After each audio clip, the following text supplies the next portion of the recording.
Hello guys, WhatsApp, আপনারা কেমন আছেন? জানি আমার আগের ব্লগটা ভালো হয়নি।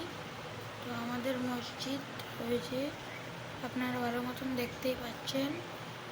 আর গাইস, এই দেখেন আমাদের পাশের বাসার আন্টিরা। আর আমাদের বাসাটা আছে দোতলা। সরি গাইস, আগের ব্লগে আপনাদের আমি ভালো ডিটেলিং দিতে পারিনি।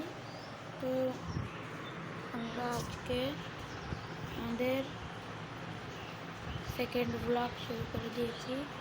তাহলে আমরা কালকে যশোর যাব। তাহলে যশোর ব্লগ যদি আপনারা চান তাহলে আজকের ভিতর আমার 10 সাবস্ক্রাইবার কমপ্লিট করে দেবেন। অ্যান্ড আজকের ব্লগ এই পর্যন্তই থাকুক। তো আল্লাহ হাফেজ।